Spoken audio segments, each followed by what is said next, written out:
Hi అండి, welcome to mic TV. నేను సతీష్. అట్లా విద్య, ఉద్యోగం, కరెంట్ అఫైర్స్ ఇన్ఫర్మేషన్ అన్నీ కూడా మనం ప్రతిరోజు మైక్ టీవీ ద్వారా తెలుసుకుంటూ ఉన్నాం కదా. సో ఇప్పుడు సమకాలీన అంశాలు, కరెంట్ అఫైర్స్ అనేటివి మనం రాసే ప్రతి ఎగ్జామ్లో కూడా సమకాలీన అంశాలు అనేది, అట్లాగే జనరల్ నాలెడ్జ్ అనేది చాలా ఇంపార్టెంట్. మేజర్గా ఏ ఎగ్జామ్ కూడా నోటిఫికేషన్ విడుదలైన తర్వాత దానికి ముందు మినిమం 3 నెలల నుంచి 6 నెలల వరకు మనకి ఎగ్జామ్ నోటిఫికేషన్ వచ్చిన తర్వాత మ్యాక్సిమం 3 నెలలు, ఇట్లా 9 నెలలు, 6 నుంచి 9 నెలల వరకు మనము కరెంట్ అఫైర్స్ అనేది, సమకాలీన అంశాలు అనేది ఫాలో అవుతే రెగ్యులర్గా ఒకటి రెండు Telugu news papers, 1-2 English news papers, 1-2 ఏవైతే ఛానల్స్ ఉంటాయో, 2 తెలుగు, 2 ఇంగ్లీష్, ఇట్లాంటివన్నీ ఫాలో అవుతే మనము గెట్ ఇన్ అవ్వడానికి ఈజీగా ఉంటాయి. అవి కూడా జెన్యున్గా ఆథరైజ్డ్ ఏవైతే గవర్నమెంట్ రిలేటెడ్ ఉంటాయో వాటిని ఫాలో అవుతే మనము ఈజీగా గెట్ ఇన్ అవ్వచ్చు. సో ఇప్పుడు కరెంట్ అఫైర్స్ సంబంధించినటువంటి విషయాలు చూస్తే ఈనాడులో ఇచ్చినవి. సెర్బియా ఆటగాడు నోవాక్ జోకోవిచ్ రికార్డు స్థాయిలో 8వ నంబర్ 1 సీజన్ను ముగించాడు.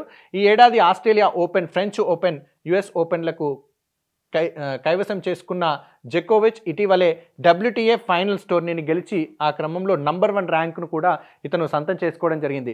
అప్పటిదాకా ఆ స్థానంలో ఉన్న కార్లోస్ అల్కరాస్ స్పెయిన్ నుంచి ఇతన్ని వెనక్కి నెట్టి ఇతను నంబర్ 1గా నిలవడం జరిగింది.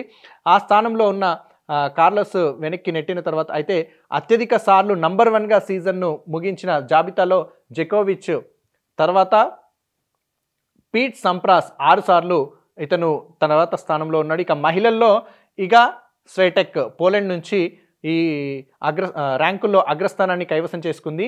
ఈ ఏడాది ఆమె ఫ్రెంచ్ ఓపెన్ ఛాంపియన్గా కూడా నిలవడం జరిగింది.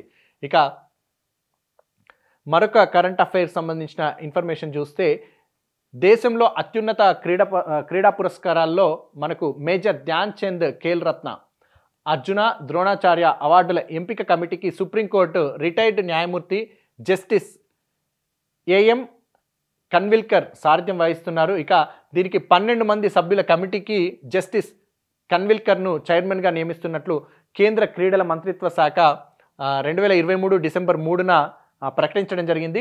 భారత హాకీ జట్టు మాజీ captain Dhanraj Pillay, Olympian boxer Akhil Kumar, shooter Suma Shirur, table tennis దిగ్గజం కమలేష్ మెహతా, భారత మహిళల క్రికెట్ జట్టు మాజీ కెప్టెన్ అంజుమ్ చోప్రా, షట్లర్ తృప్తి ముర్గుండే, ఫర్మాన్ బాషా పవర్ లిఫ్టింగ్ సమాఖ్య, అభిషేక్ త్రిపాఠి మీడియా ప్రతినిధి, సాయి డీజీ సందీప్ ప్రధాన్, టాప్స్ పథకం CEO పుష్పేంద్ర గార్గ్, క్రీడా శాఖ సంయుక్త కార్యదర్శి ప్రేమ్ కుమార్ జా, వీళ్ళందరూ కూడా ఈ కమిటీలో 12 మంది కమిటీలో ఉండడం జరిగింది. సో దేశంలో మనకు అత్యున్నత పురస్కారాలైనటువంటివి క్రీడా పురస్కారాలు ధ్యాన్ చంద్ ఖేల్ రత్న, అర్జున, ద్రోణాచార్య అవార్డులు వాటికి ఎంపిక చేయడానికి ఎవ్రీ ఇయర్ కూడా మనకు ఇస్తూ ఉంటారు. దానికి సంబంధించినటువంటి కమిటీని ఏర్పాటు చేయడం జరిగింది. దానికి సంబంధించి మనకు కేంద్ర ప్రభుత్వం నోటిఫికేషన్ ఇచ్చింది. వాళ్ళందరూ కూడా ఈ 12 మంది కమిటీలో ఉన్నవాళ్ళు.